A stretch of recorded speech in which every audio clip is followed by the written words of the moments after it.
जिन आरोपों ने पूरे देश को अचानक झकझोर कर रख दिया, जिस मामले ने एक दिन के लिए बना लिया झारखंड की राजधानी रांची को बंधक, जिस खुलासे के बाद झारखंड के मंत्री और जजों पर उठने लगे सवाल, जिस मामले की जांच सीबीआई से कराने की हुई सिफारिश, उस कथित लव जिहाद मामले की क्या है हकीकत?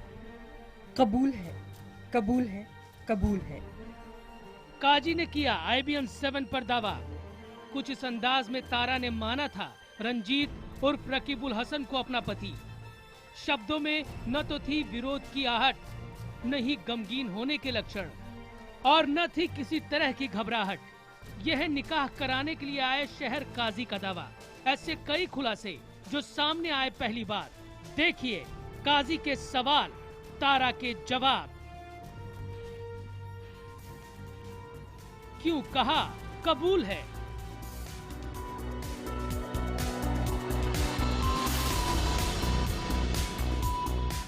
तो काजी साहब के इन तमाम सवाल और तारा के जवाब, सब कुछ होगा आज हमारे इस मुद्दे में खास मेहमानों के साथ। रंजीत उर्फ रकीबुल हसन से पुलिस पूछताछ कर रही है और इस मामले में जांच सीबीआई को भी सौंप दी गई है। पुलिस सूत्रों के हवाले से कई बातें छन कर सामने भी आ रही हैं, चर्चा हम उस पर भी करेंगे। लेकिन फिलहाल जो खास मेहमान हमारे साथ स्टूडियो में, सबसे पहले मैं परिचय करा देती हूँ आपका। अजय गौतम जी हैं, स्पोक्समैन है शंकराचार्य के, बहुत स्वागत है आपका।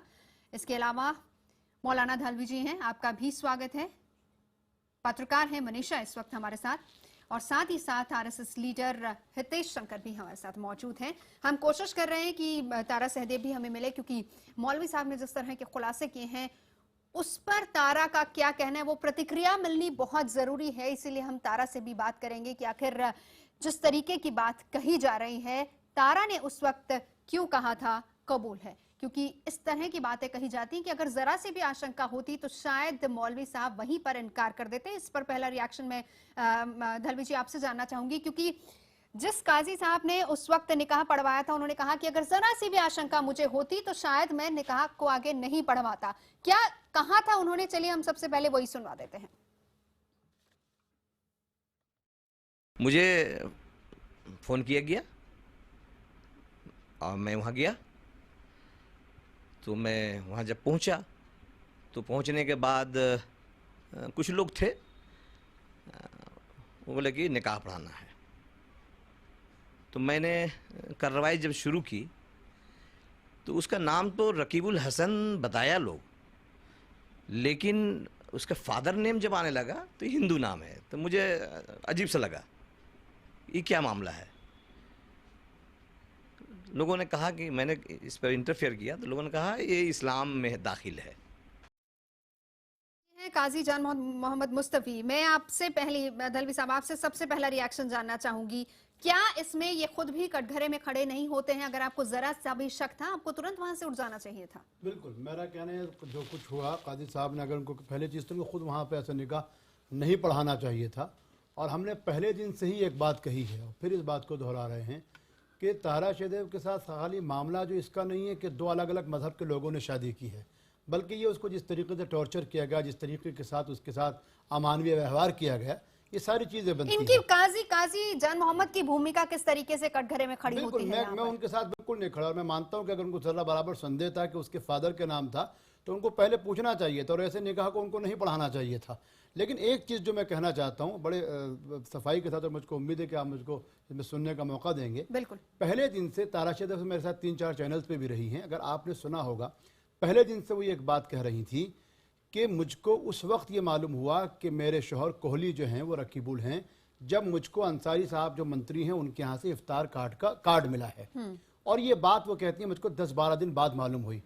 जब 10-12 दिन बाद आप पहले बार ये कह रहे थे कि 10-12 दिन बाद मुझको इफ्तार पार्टी के कार्ड से मालूम हुआ कि इसका नाम जो है वो रकीबुल है, तो जब दूसरे दिन इन जैसे तथाकथित काजी साहब बैठ के कबूले कबूले कहलवा रहे थे, तो क्या तारा को नहीं मालूम था कि ये मुसलमान हैं? उसको उसी वक्त अपनी आवाज को, और आज भी मैं कहता हूं कि जितने लोग हैं इसका जवाब हम तारा से लेंगे, लेकिन इस्लामी कानून के तहत क्या ये गुनहगार नहीं है? नहीं, मैं तो कहता हूँ काजी साहब ने जो कुछ करा, मैं किसी सूरत में उसका समर्थन नहीं कर सकता हूँ जो उन्होंने करा। लेकिन मैं साथ साथ एक कहता हूँ, काजी साहब के अलावा भी इसमें एक चीज़ है कि जब निकाह पढ़ाया जाता है, इस्लामी कानून ये है कि उसमें एक वकील होता है, और वो वकील जो है लड़की के वालिदैन की तरफ से होता है।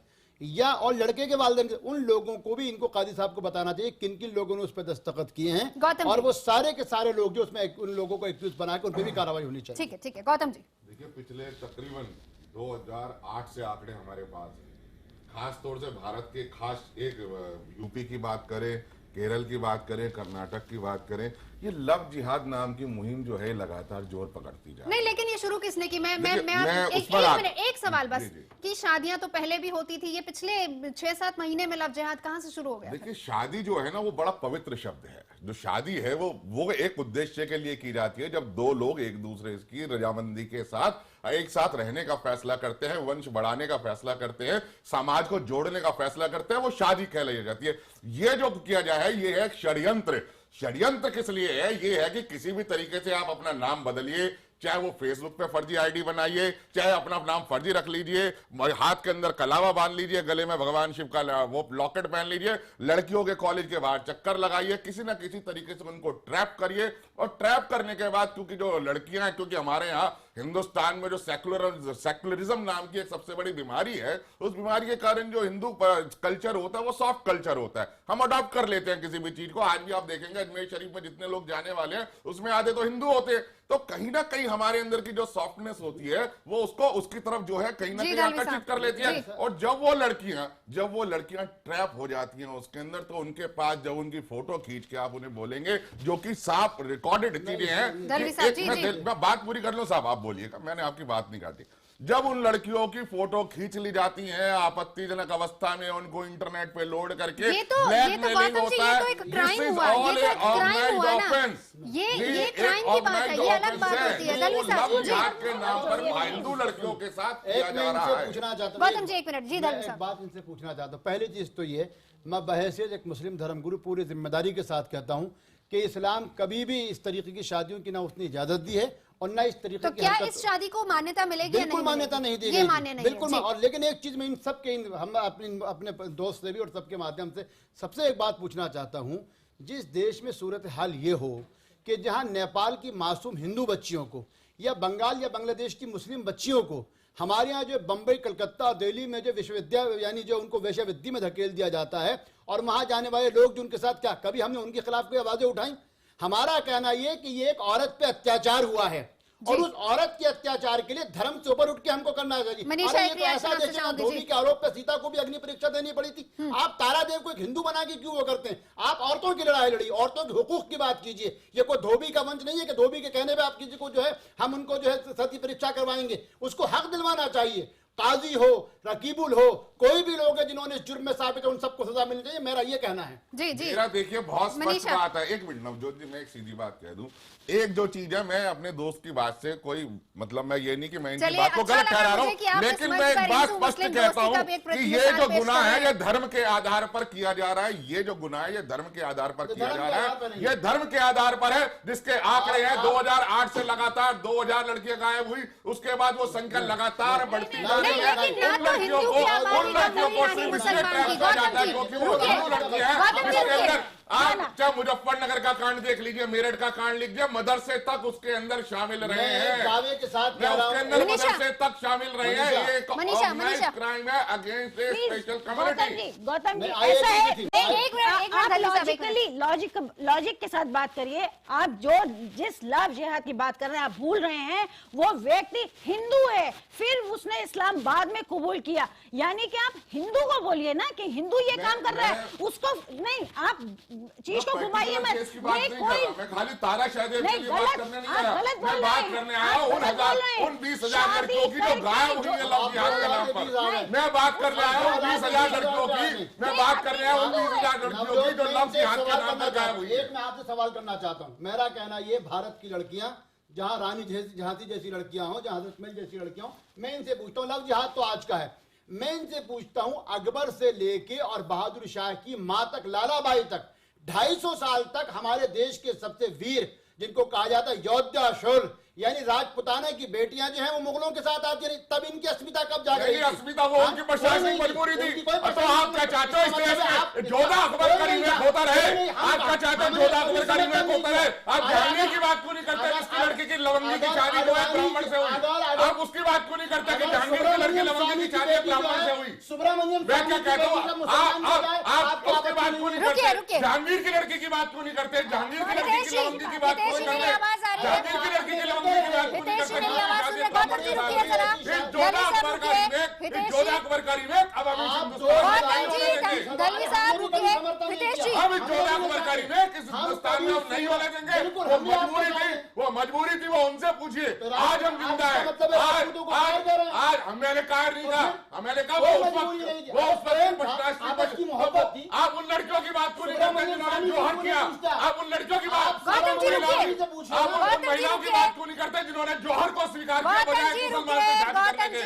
जिन्होंने मौत को गले लगा लिया, जिन्होंने चिता के अंदर कूद गए लेकिन मुस्लिम से शादी नहीं करी, उनका वो उदाहरण है। हमारे लिए जोधा भाई उदाहरण नहीं है, हमारे लिए उदाहरण है वो हजारों जिन्होंने जोहर को स्वीकार किया। ऐसा कुछ नहीं है, मैं इनसे सीधी बात, एक मिनट रुकिए, एक मिनट रुकिए दलवी साहब, बस एक मिनट।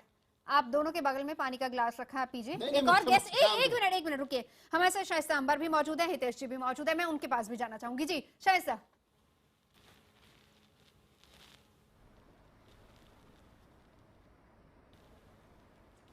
शाइस्ता, मेरी आवाज आपको आ रही है? मुझसे पूछ रहे हैं? जी बिल्कुल, मैं आप ही से पूछ रही हूँ क्योंकि बहुत सारे सवाल यहाँ पर उठ रहे हैं और इसके बाद लव जिहाद क्या कह रही हैं? जी सवाल मैं आपसे करती हूँ। तारा शहदेव के मामले में हमने शुरुआत यहाँ से की थी कि मौलवी साहब जो कि वहाँ पर, काजी साहब जान मोहम्मद जो कि वहाँ पर मौजूद थे, उन्होंने कहा कि तारा ने पूरे होशोहवास में कबूल है बोला, लेकिन उनको कहीं डाउट हुआ इसलिए उन्होंने निकाहनामा उनको नहीं दिया है। तो क्या इसमें बराबर के दोषी नहीं है काजी साहब भी?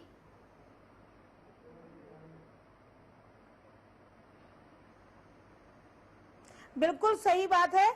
इस्लाम इस तरह से नहीं कि कोई आए काजी साहब से कह दे कि हम मुसलमान होना चाहते हैं और वो उसको मुसलमान कर दे, या उनसे कह दे कि आप निकाह कर दीजिए तो आप उसको मुसलमान करके निकाह कर दे। आप किसी भी ऑर्गेनाइजेशन, आप किसी भी संगठन में आते हैं तो वहाँ के नियम और कानून होते हैं। आप पहले नियम और कानून को भी तो समझिए, पढ़िए, तब उसको आप उसमें शामिल करिए या वो शामिल हो। जो भी शामिल हो रहा है वो पहले समझे और जो शामिल कर रहा है वो भी उसको जाने, उसका हलफनामा हो, उसकी विटनेस हो। आप फर्जी अगर निकाहनामा हो रहा है या अगर कोई गवाही नहीं है, क्या गवाही है कि वो लड़की खुशी खुशी इस्लाम में दाखिल हुई है, तब इस्लाम को समझिए, इस्लाम को जानिए। और शादी के लिए अगर वो इस्लाम कबूल किया है तो शादी के लिए इस्लाम कबूल करना भी कतई नाजायज है। और इस्लाम कबूल करना किसी अपने स्वार्थ के लिए, अपने मकसद के लिए ये मतलब नहीं है। आप सोच समझ करके एक अच्छी राह, एक अच्छे नियम को, कानून को आप लागू करने के लिए आप उसको पूरा कर रहे हैं, आप पूरा ले रहे, फॉलो कर रहे, तब तो ठीक है। लेकिन इस तरह का शादी मैं समझती हूँ कि कबूल नहीं होनी चाहिए। और जिहाद का मतलब ये नहीं है कि आप जिसका गलत मतलब निकाल रहे हैं। जिहाद अगर माँ अपने 9 महीना पेट में रखती है उस बच्चे को और उसको उसकी परवरिश करती है, उसको बड़ा करती है, ये भी बताइए कि इस्लामी कानून के तहत इन काजी के लिए क्या कोई सजा बनती है या नहीं? तो वो जिहाद है। जिहाद सच्चाई को लाना, सच्चाई के लिए लड़ना है, जिहाद है। जी, क्या इस्लामी कानून के तहत काजी जान मोहम्मद के खिलाफ किसी तरह की कोई कार्रवाई बनती है या नहीं?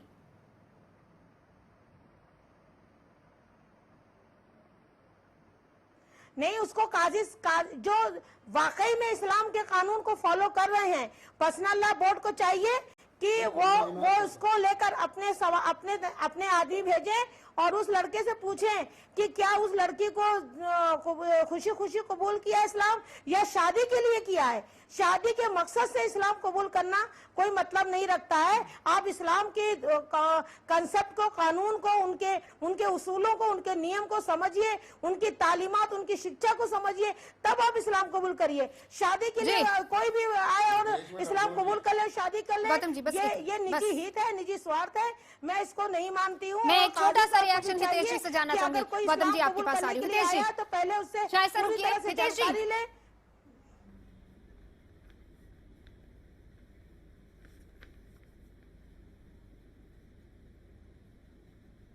आवाज सुन पा रहे हितेश जी? जी, मैं सुन पा रहा हूँ। जी, क्या कहेंगे? आपका सवाल मैं नहीं सुन पाया। चलिए सवाल मैं आपको कर देती हूँ। हम यहाँ पर काजी साहब भी इक्वली गुनहगार हैं, हम यही सवाल कर रहे थे, लेकिन यहाँ पर बड़ा सवाल ये भी है कि जिस वक्त ये निकाह पढ़वाया जा रहा था, क्योंकि खुद काजी जान मोहम्मद ने कहा कि अगर जरा सी भी आशंका उनको होती कि उनको ये लग रहा होता कि जबरदस्ती की जा रही, तो शायद वो आगे जो भी उनकी प्रोसीडिंग्स है उनको आगे नहीं बढ़ाते, लेकिन खुद तारा ने भी बिल्कुल अपने होशो हवास में कबूल है बोला था।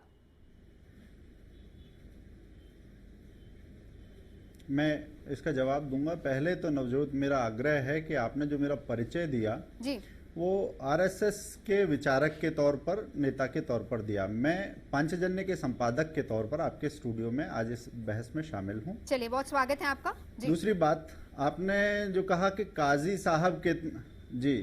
साहब कितने गुनहगार हैं, और दूसरा दहलवी जी का कहना था कि ये महिलाओं की लड़ाई है। तो मुझे लगता है कि महिलाओं की लड़ाई है तो यहाँ सिर्फ रकीबुल हसन या तारा शाहदेव की बात नहीं है। और उन्होंने कहा कि महिलाओं के हक की बात है, तो दो महिलाओं की गवाही जहाँ एक पुरुष के बराबर होती हो, उस इस्लाम में उस ज्यादती से आज़ाद करने के लिए दहलवी साहब क्या करेंगे, और काजी साहब तो एक बाड़बंदी के अंदर एक जगह बंधे हुए हैं, वो कितना खुलकर बोल रहे हैं, उनकी बात में कितना सच है, तारा शाहदेव की बात में कितना सच है, ये चीज़ें तो बाद में आनी है। परंतु साथ ही एक तो मैं कहूँगा कि इस्लाम में महिलाओं को बराबरी की बात के लिए दहलवी साहब काम करें, ये एक आज की ज़रूरत है। दूसरी कि लव जिहाद को खारिज करने वाले लोग या जो कहते हैं कि ये 6 महीने की बात है, उन्हें 2009 से लेकर अब तक के कागजात देखने चाहिए, बातें देखनी चाहिए। अगर कोई शक है तो मैं बिंदुवार चीजें सामने चलिए अब रुकिए, हम एक बार सुनवाते हैं कि काजी जान मोहम्मद ने क्या कहा इंटरव्यू में। मैं आ रही हूँ गौतम जी, आपके पास आ रही हूँ। एक बार सुनवाएं जरा, क्योंकि तारा हमारे साथ जुड़ चुकी है। जी, मुझे फोन किया गया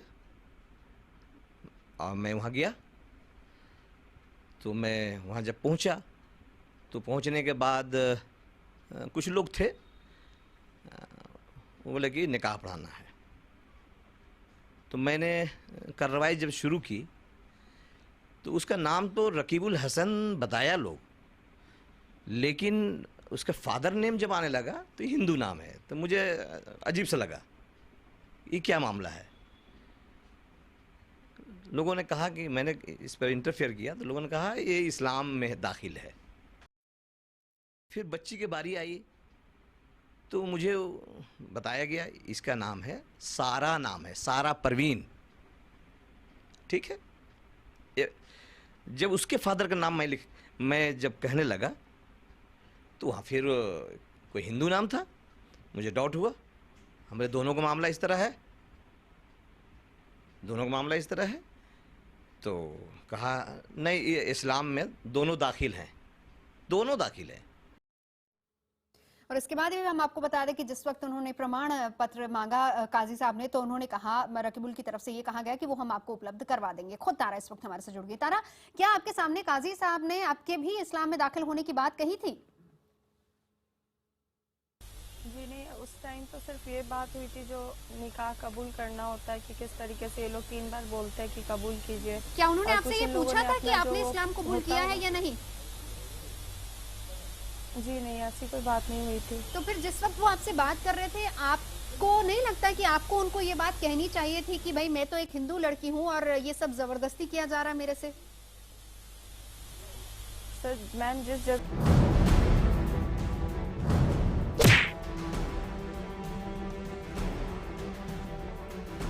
तो आज का सवाल और आज का खुलासा, आज का मुद्दा जिसको लेकर हम बात कर रहे हैं, काजी जान मोहम्मद मुस्तफी जिन्होंने निकाह पढ़वाया था तारा सहदेव का, उनका क्या खुलासा है, क्या कहना है उनका? चलिए हम आपको सुनवाते हैं। मुझे लेकिन बहुत अजीब सा डाउट हो रहा था। मैंने पहला काम किया कि जब ये लोग की अक्लमंदी जाहिर होने लगी, मैंने जो रजिस्टर मेरी है निकाह पढ़ाने की, ये रजिस्टर है, इस रजिस्टर को मैंने नहीं निकाला। मैंने रजिस्टर को कहा कि भाई इस रजिस्टर में आप जब तक मुसलमान नहीं बनोगे, नहीं रहोगे, तुम्हारा बारे तो हो गया कि ये मुस्लिम है, लेकिन बच्ची के बारे में बोल रहे हो। खुद इस वक्त हमारे साथ मौजूद है। तारा, काजी साहब बहुत सारी बातें यहाँ पर बता रहे हैं। ये बताएं कि जिस वक्त आपका और उनका आमना सामना हुआ था, जिस वक्त वो वहां पर आपसे निकाह पढ़वाने के लिए आए थे, वक्त कितना था उस वक्त? समय कम मिला था आपको या ज्यादा मिला था? शाम का वक्त था, कुछ ज्यादा नहीं, क्योंकि इन लोगों का कुछ होता है इफ्तार, ये लोग उसमें भी बिजी हो गए थे। उसके बाद नहीं, मुझे कितनी सिर्फ देर की इतने तक रखा आपकी गया मुलाकात था कि कितनी हाँ, रही थी? वो जो मीटिंग थी, वो कितनी ड्यूरेशन, कितनी समय कितना था उस मीटिंग का? मुझे लगता लगभग 10-15 मिनट की बात थी जब मैं उन लोगों के सामने थी। वैसे पर्दे के पीछे वो लोग सभी थे। और उनका ये भी कहना है कि जब आपने कबूल है बोला तो आपकी आवाज ठीक थी, आपने बुलंद आवाज के साथ ये बात कही, क्योंकि अगर जरा सा भी कहीं उनको डाउट होता तो शायद वो आगे नहीं बढ़ते। जैसा मैंने आपको बताया, उस दिन मुझ पे इन लोगों ने वो दबाव डाल के नहीं, ये इमोशनल ये करके किया कि मैं इज्जत करता हूँ इस्लाम धर्म की, मैं अल्लाह को मानता हूँ, क्योंकि तुम मेरी बीवी हो इसलिए तुम सिर्फ मेरे लिए कर रही हो। ये मैंने आपको पहले भी बताया कि उस दिन क्योंकि मुझे कोई इस्लाम धर्म से कोई ये तो नहीं है, जो मेरे पति ने कहा कि मैं इज्जत करता हूँ, तो तुम ये करोगे तो अल्लाह का भी हम पे वो बनेगा, मतलब आशीर्वाद मिलेगा। क्योंकि मुश्ताक अहमद मेरे गार्जियन है, उन्होंने भी ये बात कही। तो ये बात तो मैंने आपको कही कि मैंने उस दिन अपनी मर्जी से ये कहा, लेकिन मैं इस्लाम धर्म नहीं मानना चाहती थी, इसके लिए मैंने विरोध जो बाद में किया, जो ये लोगों ने मुझे पे जोर डाला। आपने अपनी शादी, जिस वक्त काजी साहब आपके पास आए, आपने कहा कबूल है, लेकिन उसके बाद आपने ये बात कही कि आप उस धर्म को मानना नहीं चाहती हैं। और क्या खुलासा किया, चलिए एक बार फिर से हम आपको सुनवाते हैं। बच्ची को भी मैंने देखा, बहुत कम वक्त के लिए वो उसको लाया गया, मैं एक पल भी नहीं देख पाया। पर्दा लगा हुआ था, पर्दा को उधर लाके लोग बैठाया। जब इन लोगों ने कहा कि नहीं सब ईमान में दाखिल है, कोई दिक्कत नहीं है, सारे लोग मुसलमान, सारे दोनों मुस्लिम है, और बच्ची भी कहीं रुकी नहीं। एक मरतबा बल्कि मैं तो बहुत अच्छी आवाज़ में बोल रही थी। एक होता है कि गमगीन या नहीं बोल रही है। शरीयत में है कि अगर दूल्हा या दुल्हन दोनों में से कोई एक अगर इनकार कर दिया, नहीं बोला, तो निकाह नहीं होगा। लेकिन ये तो बोली। तारा, सुना आपने क्या कहा काजी साहब ने? जी, मैंने आपको जैसा कहा ना, शादी तो मेरी पहले ही हो चुकी थी, पत्नी तो मैं उनकी थी। जैसा मैंने आपको ये बताया, ये मैं शुरू से बोल रही हूँ कि इन्होंने मुझे उस दिन बस इतना कह के ये कराया कि आपको सिर्फ आप मेरे लिए, मतलब मैं आपका पति हूँ, मैं इस धर्म की इज्जत करता हूँ, इसलिए आप कबूल है करो। तो मुझे धर्म से कोई प्रॉब्लम नहीं थी कि भाई आप इज्जत करते हो, लेकिन उस दिन मुझे इस इंसान ने कभी नहीं कहा कि तुम्हें भी मुस्लिम बनना होगा। तो आपकी आपत्ति किस चीज को लेकर थी? वो तो मैं खुद ही बोल रही हूँ। तारा, ये बताएं आपकी आपत्ति फिर किस चीज को लेकर थी? पर्टिकुलर बात बताएं, किस चीज को लेकर आपत्ति? जी, जैसे ये सब जो ये बातें हो गई कि हाँ भाई इनका जो निकाह का 3 बार कबूल हो गया, इसके बाद फिर इन लोगों ने कहा कि इनका नाम सारा है, जो मेरे लिए सबसे बड़ा वो था कि मैं तारा हूँ, तारा ही रहूंगी। तो मैंने, क्योंकि ये बड़े लोग थे, इनके सामने मैंने कुछ नहीं कहना चाहिए, क्योंकि मेरी शादी का जब दूसरा दिन था, वो आप समझ सकती क्या माहौल होता होगा। तो मैंने ये बातें अपने पति से कही, फिर सबसे कहा कि मैं तारा नाम नहीं बदलूंगी, मैं एक हिंदू और हिंदू ही रहूंगी। फिर इन्होंने मुझे ये दिया कि आपको कुरान पढ़ना है, ऐसे नमाज पढ़ना है। मैं बोलूँ किसी भी हाल में मैं वो सब नहीं करूंगी। तो दलवी साहब, प्यार मोहब्बत में इन्होंने कहा कि पति का कहना मानते हुए मैंने कहा कि ठीक है, मैं कबूल है कह देती हूँ, लेकिन मैं इस धर्म को नहीं मानूंगी। देखिए, पहली चीज तो ये है, क्योंकि तारा इस्लाम के बारे में बिल्कुल नहीं जानती थी, इसलिए उसकी कोई गलती नहीं ठहराई जा सकती। ठीक है, पूरी तरीके से गुनाहगार जो है वो रकीबुल था और वो उसके दोस्त थे। परिवार के तमाम लोग जिन्होंने प्रेशर वहाँ थे।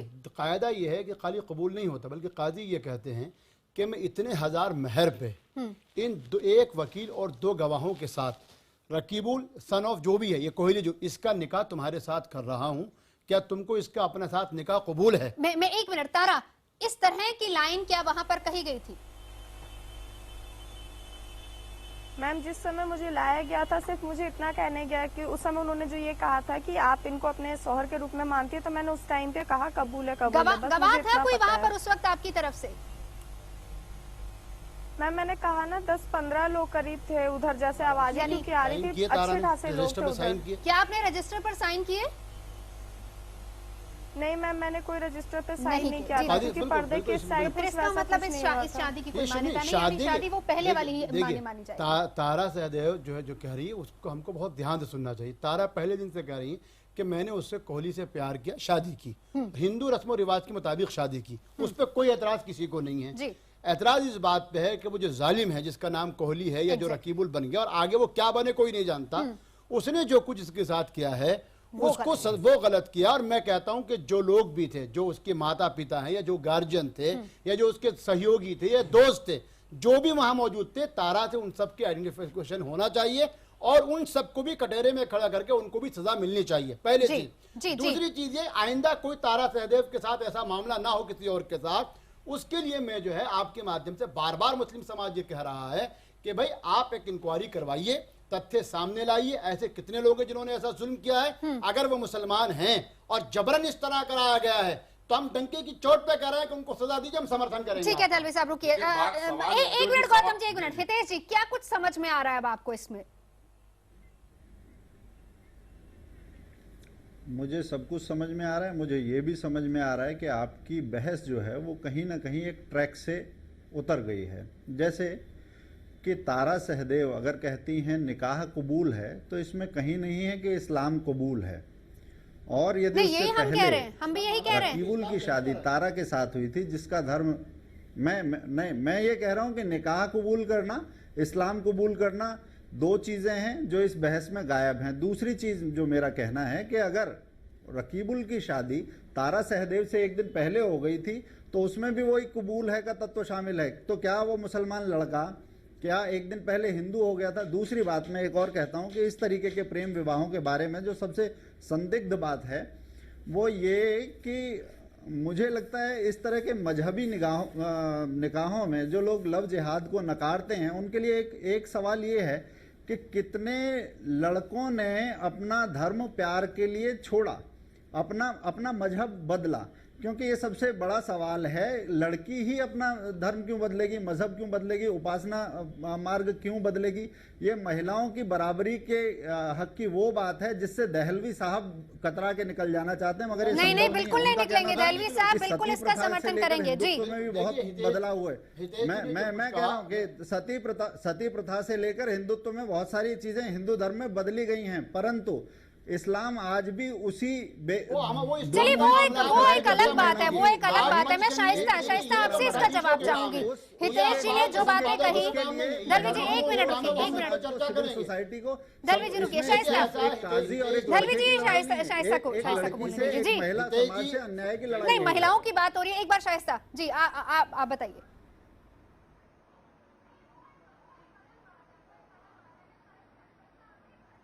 पहली बात तो मेरे ये समझ में आई है कि ये लड़की बालिग है, पढ़ी लिखी है। अगर इसके साथ कुछ धोखा हुआ था तो यह इसको लग रहा था, क्योंकि लड़कियों को परमेश्वर ने, परवरदिगार ने, अल्लाह ताला ने जैसे ही बालिग होती हैं वो सेंस हो जाता है उनको कि वो खतरे में है कि वो महफूज हैं। अगर उनको लग रहा था उस बच्ची को, वो पढ़ी लिखी है, वो स्पोर्ट गर्ल है, अगर उसको सब कुछ समझ में आ रहा था कि उसके साथ धोखा हो रहा है तो वो क्यों नहीं उसकी बगावत किया, क्यों नहीं उसका विरोध किया? क्यों नहीं भाग करके जाके चौकी में या थाने में या शोर मचाती? इसीलिए शायद उसके बाद उसने बगावत की। गौतम जी, मैरिज एक्ट होने के बाद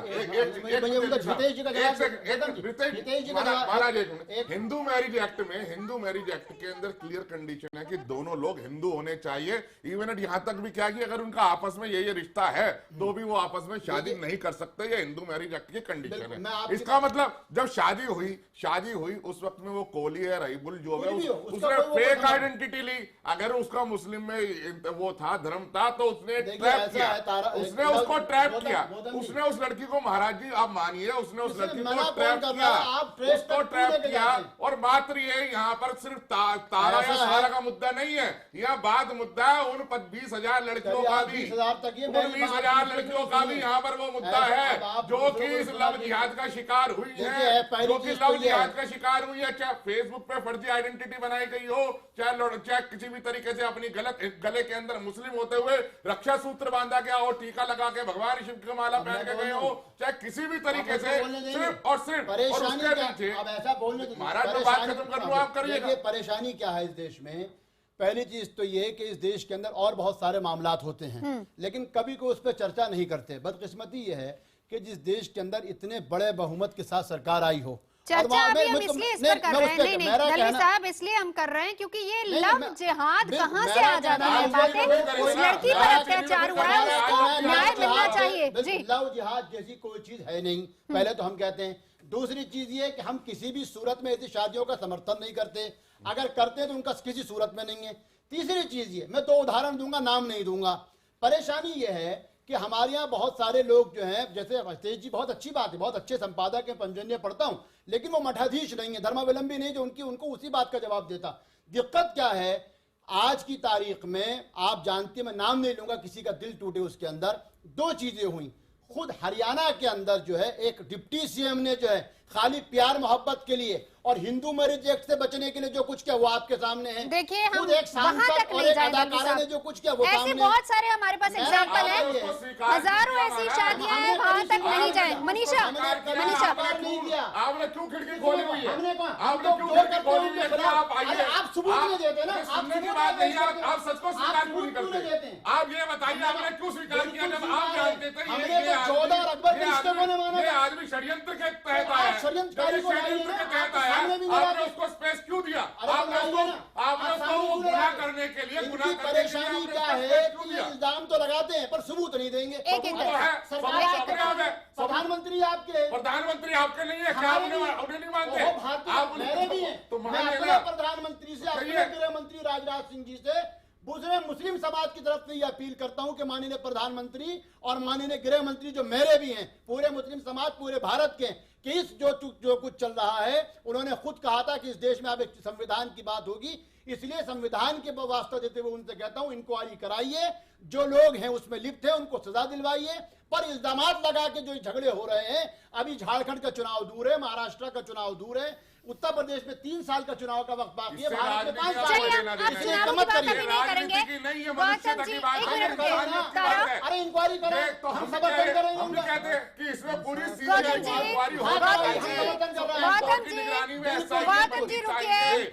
जी रुकिए, जो भी गौतम जी 1 मिनट रुकिए। दलवी साहब, गौतम जी दोनों को ऑडियो लिप कराना पड़ेगा। गौतम जी, दलवी साहब रुकिए। ऐसे मौलवियों तक सबको करिए, हम आपके साथ खड़े हैं। मेरी आवाज आ रही है आपको? 1 मिनट रुकिए, 1 मिनट प्लीज, सारे बाबा, सारे मौलवी सबको ले आइए। 1 मिनट रुकिए प्लीज। तारा, मेरी आवाज आ रही है आपको? जी आ रही है। जी, चलिए ये बताइए, जिस वक्त आप दोनों की शादी हुई थी, आप दोनों रजामंद थे? जी सीधी सी बात है, मैंने आपको बताया। हाँ, आप उन्होंने दोनों जैसा रजामंद कहा, थे। मैंने सिर्फ अपनी आपकी मर्जी से ये आपत्ति बोला। सिर्फ इस बात को लेकर है कि आप मुस्लिम धर्म अडॉप्ट नहीं करना चाहती, आपका जो धर्म है वो बिल्कुल आप उसके अकॉर्डिंगली ही आगे अपना जीवन बिताना चाहती हैं। जी मैम, बहुत सही तरीके से। और दूसरी चीज ये, जिस तरीके से आपके ऊपर अत्याचार किया है रकीबुल ने, या फिर वो रंजीत हो या रकीबुल हो, उसको उसकी सजा मिलनी चाहिए, आप ये चाह रही हैं? जी हर हाल में। और सबसे बड़ी बात मैम इसमें और एक बात है, जिस तरीके से उसने मुझे टॉर्चर किया था, और जब ये बात मैं वहाँ से बहुत एक पत्नी के रूप में उससे मैंने मांगा था कि मुझे मेरे घर जाने दीजिए, इस माहौल में मैं आपके साथ नहीं रह सकती, तो उस इंसान ने जिस तरीके से कहा तुम्हें बेच दिया जाएगा, तुम काट दी जाओगी, और जो लोग मेरे साथ हैं वो तुम्हें कभी इंसाफ मिलने नहीं देंगे। तो अब उन सब के लिए मैं लड़ रही हूँ, क्योंकि मैं नहीं चाहती जो मेरे साथ आज मेरे साथ हुआ और किसी बेटी के साथ हो। इसलिए अब सिर्फ उस इंसान को नहीं, उन सारे लोगों की बात, जो लोग इनको छुपाते हैं, जो लोग इन्हें ये ताकत देते हैं इतना गलत करने का, उन सबको सजा मिलनी चाहिए। बिल्कुल। चलिए ये बताइए, कमरा नंबर 307 वाला क्या चक्कर है, ये इसका थोड़ा खुलासा करेंगे आप? ये मुझे मतलब इसने सगाई के बाद ये एक बार लेके गए थे, कहा था कि मैं यहाँ से ही सबकी जिंदगी का इतिहास रचता हूँ। फिर जो भी इसके जितने भी बात होते थे ना, जैसे कुछ मंत्री को जैसे ये बुलाते थे या कोई बात हुई ऐसी, तो कहते थे सर 307 तैयार है, कहने का मतलब रिकॉर्ड होटल जो नाम मैंने बताया कि सरकार जाइए, इंतजाम हो गया है, और अपनी लाल बत्ती खोल के आइएगा, अपने गार्ड को छोड़ के आइएगा। तो इस तरह की बातें होती थी। और जो भी मीटिंग्स जो कहते हैं ना, ये लोग मीटिंग जो रखते थे, तो उनका वो फिक्स था, वो बोलता था मेरा ये फिक्स है, मैं वहीं जाता हूँ, मतलब वहीं मेरी मीटिंग होती है। पता नहीं कौन से लोग वहाँ पे आते थे। ये सारी बातें तो जांच होंगी तभी पता चल पाएगा। अच्छा, ये बताइए कि आपने उनके घर में कोई विदेशी करेंसी भी देखी? जी पहली बार जैसे मैंने आपको बताया कि मैंने शादी के जस्ट तीसरे दिन या चौथा दिन लगभग कुछ हुआ होगा, बैग में जैसे उनके पैसे भर के आते थे, तो मैं एंटर कर रही थी उस रूम में, तो वो बैग ये खोल के बैठे हुए थे, तो उसमें ग्रीन, बिल्कुल ग्रीन नोट था। इंडियन करेंसी वो नहीं थी, क्योंकि आप पहचान सकते हो, एक बार आप देखते हो तो आपको पता चलता है वो क्या है। तो मैंने मतलब जी उस तरीके से मैं अब जाना चाहिए, तो उसने मेरे मुंह पे दरवाजा बंद कर दिया जी। और ये कभी भी उसे मेरे सामने कभी नहीं खोलते थे उस बैग को। हाँ। जी मनीषा, क्या लगता है क्या मामला यहाँ पर बनता क्या है? क्योंकि यहाँ पर कमरा नंबर 307 का भी रहस्य छिपा हुआ है, फॉरेन करेंसी का भी रहस्य छिपा है, लाल बत्ती की गाड़ियों का भी जिक्र यहाँ पर आ रहा है।